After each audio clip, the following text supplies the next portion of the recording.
Halo, nama saya Laila Nur Aziza dengan NIM 200510256 dari Program Studi Manajemen Universitas Mercubuana Yogyakarta.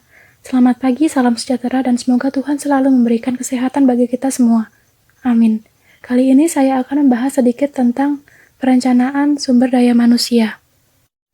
Definisi perencanaan sumber daya manusia merupakan serangkaian kegiatan yang dilakukan untuk mengantisipasi permintaan-permintaan bisnis dan lingkungan pada organisasi di waktu yang akan datang, serta untuk memenuhi kebutuhan-kebutuhan tenaga kerja yang ditimbulkan oleh kondisi-kondisi tersebut.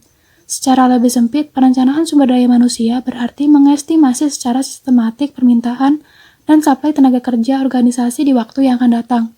Rencana-rencana jangka pendek menunjukkan berbagai kebutuhan tenaga kerja yang harus dipenuhi selama 1 tahun yang akan datang. Faktor-faktor yang menjadi sebab permintaan sumber daya manusia meliputi faktor internal, faktor eksternal, dan faktor ketenaga kerjaan. Yang pertama adalah faktor internal. Faktor internal merupakan permintaan sumber daya manusia yang bersumber dari kekurangan SDM di dalam organisasi atau perusahaan untuk melaksanakan bisnisnya.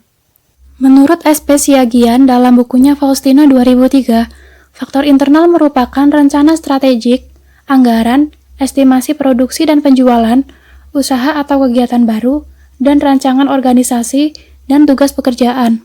Faktor internal terdiri dari 1. Faktor rencana strategik atau Renstra dan rencana operasional atau Renop. Yang kedua adalah faktor prediksi produk dan penjualan. Yang ketiga adalah faktor pembiayaan sumber daya manusia. Yang keempat adalah faktor pembuka bisnis baru. Yang kelima adalah faktor desain organisasi dan desain pekerjaan. Dan yang terakhir, yang keenam adalah faktor keterbukaan dan keikutsertaan. Yang kedua adalah faktor eksternal. Yang dimaksud dengan faktor-faktor eksternal adalah berbagai hal yang tumbuh dan berkembangnya berada di luar kemampuan organisasi untuk mengendalikannya. Faktor eksternal merupakan kondisi lingkungan bisnis yang berada di luar kendali perusahaan, yang berpengaruh pada rencana strategik dan rencana operasional, sehingga secara langsung maupun tidak langsung berpengaruh pula pada perencanaan sumber daya manusia. Menurut SP Siagian dalam bukunya Faustino 2003, faktor eksternal merupakan memperluasnya menjadi 6 faktor, meliputi situasi ekonomi, sosial budaya, politik, peraturan perundang-undangan, teknologi, dan pesaing. Sebab atau alasan faktor eksternal terdiri dari 1. Faktor ekonomi nasional dan internasional, yang kedua adalah faktor sosial, politik, dan hukum, yang ketiga adalah faktor teknologi, dan yang terakhir yang keempat adalah faktor pasar, tenaga kerja, dan pesaing. Yang terakhir adalah faktor ketenaga kerjaan. Faktor ini terdiri dari kondisi tenaga kerja yang dimiliki perusahaan sekarang dan prediksinya untuk masa depan yang berpengaruh pada permintaan tenaga kerja baru. Kondisi tersebut dapat diketahui dari hasil audit SDM dan sistem informasi SDM sebagai bagian dari sistem informasi manajemen dan sumber daya manusia. Beberapa hal yang mempengaruhi faktor ini adalah 1. Jumlah, waktu, dan kualifikasi SDM yang pensiun yang harus dimasukkan dalam prediksi kebutuhan SDM sebagai pekerjaan atau jabatan kosong yang harus dicari penggantinya. Yang kedua adalah prediksi jumlah dan kualifikasi SDM yang akan berhenti atau keluar dari PHK sesuai dengan kesepakatan kerja bersama atau kontrak kerja yang harus diprediksi calon penggantinya untuk mengisi kekosongan pada waktu yang tepat, baik yang bersumber internal maupun eksternal. Dan yang ketiga adalah prediksi yang meninggal dunia.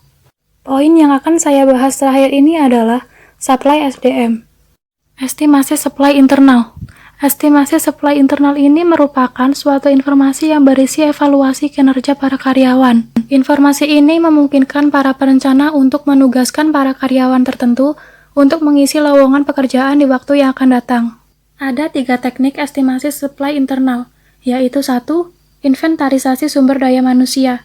Inventarisasi sumber daya manusia merupakan informasi yang berisi tentang data personalia setiap karyawan, seperti keadaan karyawan yang ada sekarang dan ringkasan tentang keterampilan yang dimiliki setiap karyawan. Yang kedua adalah bagan penempatan.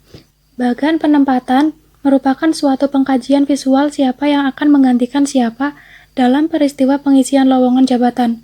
Informasi untuk penyusunan bagan penempatan berasal dari hasil inventarisasi sumber daya manusia. Yang terakhir adalah analisis Markov. Analisis Markov merupakan sebuah model yang digunakan untuk menganalisa pola perpindahan atau aliran personalia yang mencakup karyawan pindah, naik turun pangkat, keluar, atau merubah perilaku dan potensi individu mereka. Itu tadi sedikit penjelasan mengenai perencanaan sumber daya manusia. Semoga bermanfaat bagi kalian. Sekian, terima kasih.